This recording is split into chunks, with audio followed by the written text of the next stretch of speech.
കോഴിക്കോട് മിഠായി തെരുവ് അല്ലെങ്കിൽ തൃശ്ശൂരിലെ തേക്കിൻകാട് മൈതാനം ഇനി കൊച്ചിയിലേക്ക് വന്നു കഴിഞ്ഞാൽ അത് വേനൊക്കെ ആണെങ്കിലും മറ്റ് സ്ഥലങ്ങളും തിരുവനന്തപുരത്തേക്ക് പുത്തരിക്കണ്ടം മൈതാനമോ അല്ലെങ്കിൽ ഈസ്റ്റ് ഫോർട്ടോ ഒക്കെ അങ്ങനെ ഒരു തെരുവിലൂടെ പാളയത്തിലൂടെ ഒരു തെരുവിലൂടെ നടക്കുന്നത് പോലെ നമുക്ക് ദുബായിലൂടെ നടക്കാം. ആഘോഷമാണ്. റമദാൻ എന്ന് പറഞ്ഞാൽ ദുബായിക്ക് ഉറങ്ങാത്ത രാവുകളാണ്. നമുക്ക് എവിടെ നോക്കിക്കഴിഞ്ഞാലും കേരളത്തിന്റെ അങ്ങ് കാസർഗോഡ് മുതൽ തിരുവനന്തപുരം വരെയുള്ള മലയാളികളാണ് ഏറ്റവും അധികം. അതുകൊണ്ട് തന്നെയാണ് കരാമയെ മിനി കേരളം എന്ന് പറയുന്നത്. വൈകുന്നേരം 6:30 കൂടിയിട്ടാണ് ഇവിടുത്തെ ആഘോഷങ്ങൾ ആരംഭിക്കുന്നത്. നോമ്പ് തുറന്നു കഴിഞ്ഞാൽ ആയിരക്കണക്കിന് പതിനായിരക്കണക്കിന് മലയാളികൾ ഇവിടെ എത്തുകയായി. പ്രത്യേകിച്ച് വെള്ളി, ശനി, ഞായർ ദിവസങ്ങളിൽ വാരാന്ത്യങ്ങളിലാണ് ഏറ്റവും അധികം ആളുകൾ ഇവിടെ എത്തുന്നത്. കപ്പ മത്തിക്കറി, കപ്പ മത്തിക്കറി, കപ്പ മത്തിക്കറി, കപ്പ ബീഫ് കറി, കപ്പ ചിക്കൻ കറി, പിടികോഴി പിടികോഴി, തീരാൻ പോവാണ്. ഇവിടെയാണ് ഏറ്റവും മലയാളികൾ തോന്നുന്നത്. അത്രയും മലയാളികളാണ് ഇവിടെ ഉള്ളത്.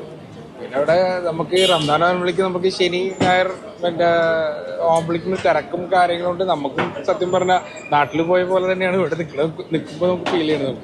വേറെ രാജ്യത്ത് നമുക്ക് തോന്നാറില്ല. നമുക്ക് സൗഹൃദങ്ങൾ പങ്കുവയ്ക്കുക, ഒരുമിച്ച് ജോലി ചെയ്യുന്ന ആളുകൾ അല്ലെങ്കിൽ കുടുംബത്തോടൊപ്പം വരിക, ഫ്രണ്ട്സിനൊപ്പം വരിക, വലിയ ആഘോഷമാണല്ലേ?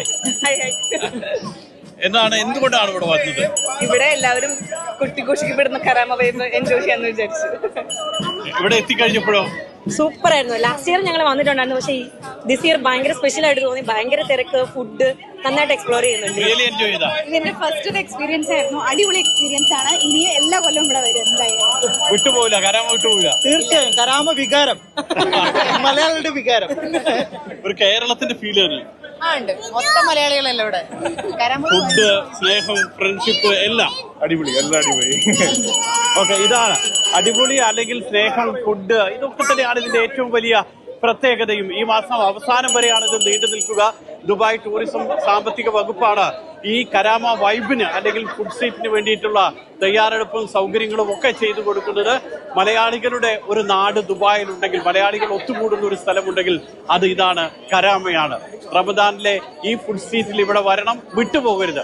മുഷീർ കൊടിയിലൊപ്പം കരാമയിൽ നിന്നും സുരേഷ് വെള്ളിമുറ്റം, മാതൃഭൂമി ന്യൂസ്, ദുബായ്.